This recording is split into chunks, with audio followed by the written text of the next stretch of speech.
Assalamualaikum warahmatullahi wabarakatuh. Sebelumnya, Ibu, saya minta izin untuk mewawancarai Ibu mengenai pengelolaan bimbel yang Ibu kelola. Sebelumnya, izinkan saya perkenalkan diri. Nama saya Siti Maimunah dari Prodi Pendidikan Matematika IKIP Siliwangi. Dan sebelumnya juga, Bu, izinkan saya bertanya kepada Ibu, nama Ibu dan berapa lama Ibu sudah mengelola bimbel ini. Waalaikumsalam warahmatullahi wabarakatuh. Nama saya Muniroh. Untuk bimbel sudah berdiri sekitar 5 tahun. Baik, Bu, terima kasih. Langsung ke pertanyaannya, bagaimana cara awal Ibu untuk mengelola bimbel ini? Untuk mengelola bimbel sendiri, yang pertama saya lakukan yaitu memilih target sesuai tingkat kelas. Ya, kemudian saya juga ke sekolah-sekolah untuk survei mencari tahu kurikulum yang sekarang itu digunakan. Karena saya mendirikan bimbel ini sendiri dan tempatnya juga di rumah, dan saya juga sebagai pengajar tunggal karena tidak ada yang membantu. Jadi biasanya sebelum bimbel itu saya menanyakan dulu kepada siswanya terkait permasalahan yang dialaminya, seperti materi apa yang sulit dipahami di sekolahnya. Lalu setelah berdiskusi dengan siswa bimbel, setelah itu diberikan jadwal, ya, disesuaikan dengan biasanya jadwalnya itu disesuaikan dengan jadwal sekolah mereka. Terus setelah tadi dilakukan observasi kepada siswa, terus saya juga memikirkan atau memilih metode yang pas untuk mengajarkan kepada siswa tersebut. Ya, seperti contohnya saya memberikan dulu latihan, ya, tes awal atau pretest kepada siswa tersebut. Nah, dari pretest tersebut saya mengetahui bahwa metode apa yang cocok untuk siswa tersebut. Dan terakhir, biasanya melakukan evaluasi.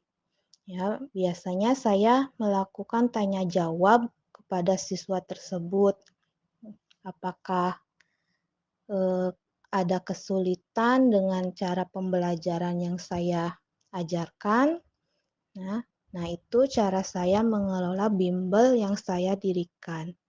Kemudian, Bu, hambatan apa saja yang dialami oleh Ibu saat mengelola bimbel?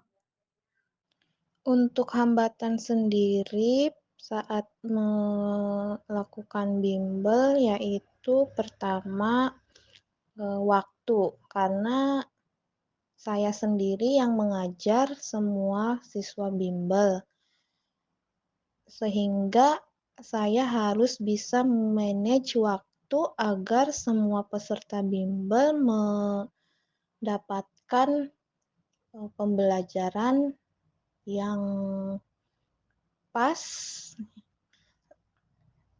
Lalu setelah itu hambatannya biasanya kurikulum, ya. Kurikulum biasanya membuat saya sendiri menjadi hambatan paling besar karena berpengaruh dari cara saya untuk mengajarnya.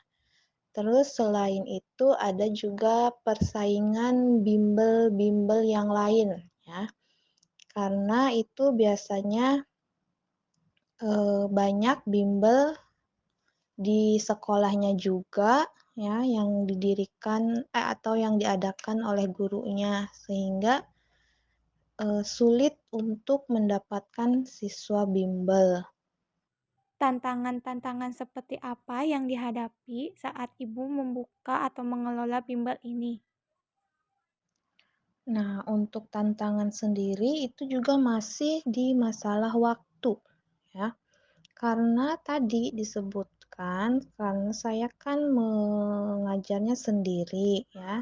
Jadi waktu juga adalah tantangan bagi saya. Jadi bagaimana saya bisa membagi waktu dengan peserta bimbel yang lain karena keterbatasan waktu, jadi materi yang disampaikan pada siswa kurang efektif sehingga saya sebagai pengajar harus dapat mengelolanya dengan baik ya.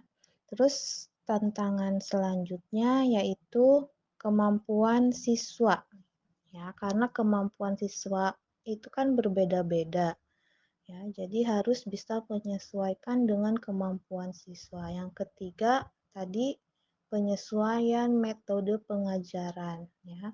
Di sini kan kurikulumnya sering ada pergantian, jadi harus disesuaikan. Nah, terus yang selanjutnya yaitu eh, terkadang siswa itu kurang semangat pada saat belajar ya. Biasanya tantangan yang sering dihadapi yaitu karena siswanya mungkin sudah capek belajar di sekolah, jadi tidak semangat untuk pergi bimbelnya. Nah, di sini juga saya mencari cara bagaimana mereka itu tidak bosan saat diberikan materi pada saat bimbel. Peluang apa saja yang Ibu dapatkan pada saat mengelola bimbel? Peluang yang saya dapat dari bimbel yang pertama itu yang pasti memberikan keuntungan dari segi finansial.